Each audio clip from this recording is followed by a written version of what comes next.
Do you remember the moment you realized that the world had changed? Let me tell you a quick little story that has nothing and everything to do with the future of our world and how you fit into it. In 1917, the United States faced a huge problem.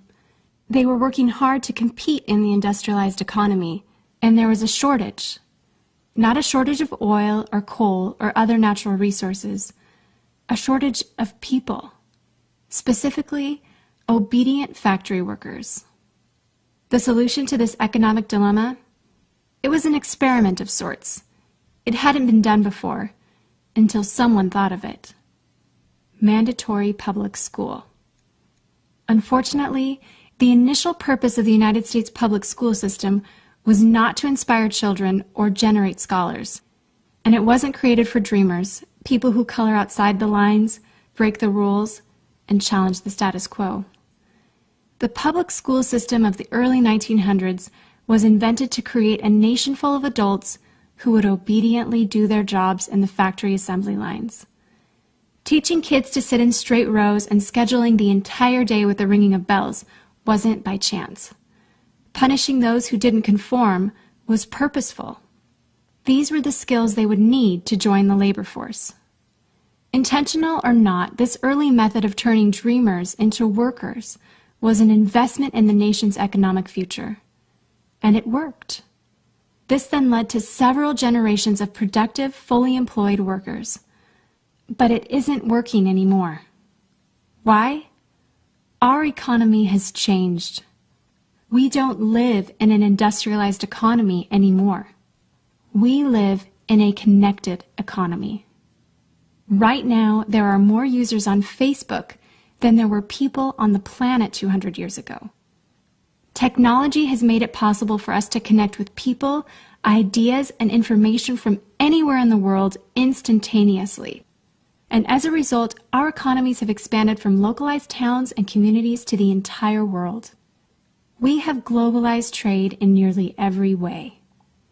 In the past, the obedient, do-what-you're-told without question people were rewarded for working hard and putting their dreams aside in order to toe the line. They were given well-paying jobs that led to long-term careers. They were guaranteed pensions, benefits, and the promise that they would always be taken care of. And they were. But that promise is gone for most of us today. Even if you have a white-collar job, the majority of white-collar workers are still working in a factory.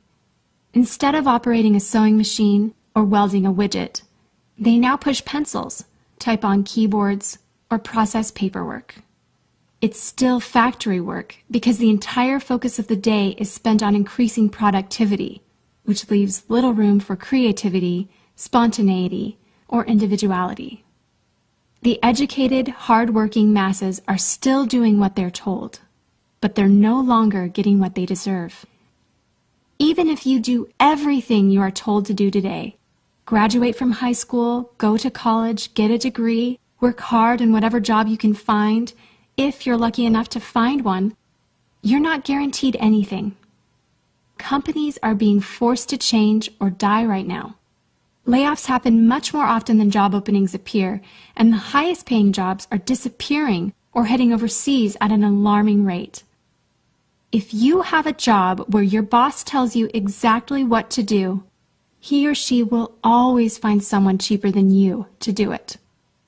Did you know that the average length of a job today is about 4.5 years? Contrast that to the 1960s when it was 40 years. The connected economy rewards a different group of people. It rewards the people who see things differently, who don't conform, people who have ideas that no one else has, people who are willing to work hard but know that the old way of doing things is broken. The connected economy rewards you not for being a cog in the wheel of life, but for standing up and reaching out. The connected economy rewards the connectors. Whether it's connecting a person to a person, a business to a business to a product, or a product to a person, those who learn how to connect are the ones who will survive and excel in the connected economy. That is how the world has changed. It's not about to change, it already has. Things are different now, and they're not going back to the way they used to be. Look at Facebook. What's their product? It's you. Your network, your information, your ideas, they all have value. Does Facebook pay you for the money they make selling your information to advertisers? No. But we still use it because we have an innate desire to connect with people. In fact, neuroscientists have found that we are actually hardwired to connect with each other. Some people know how to leverage this innate ability in today's economy, but most don't. And because they don't know how to do it, most of them are paralyzed with fear, resisting the shift, despite clear indications telling them it's time to change. In 1917, a group of people performed an experiment that forever changed the way that we earned a living. The world today is facing another huge problem. We're facing a shortage of our own. Not a shortage of factory workers or consumers. The world has enough of those. We have a shortage today of dreamers and connectors. And so, we're holding our own little experiment. And you happen to be the subject of it. This 8-minute presentation was specifically designed to seek out and find the connectors around us. Those who recognize that we are on the brink of the next economic revolution, who are ready to thrive in the connected economy, and who are searching for the best way to do it. The internet and technology are rapidly changing the way that we do everything today, including how we make a living. It's not too late to embrace the change and find a way to make yourself relevant and profitable in our brave new world. And that's why we've invited you here today. We've created something that rewards you for connecting. It pays you for bringing people together behind a cause, product, or idea. And we have systematized it and made it so that you can do it from anywhere with anyone at any time.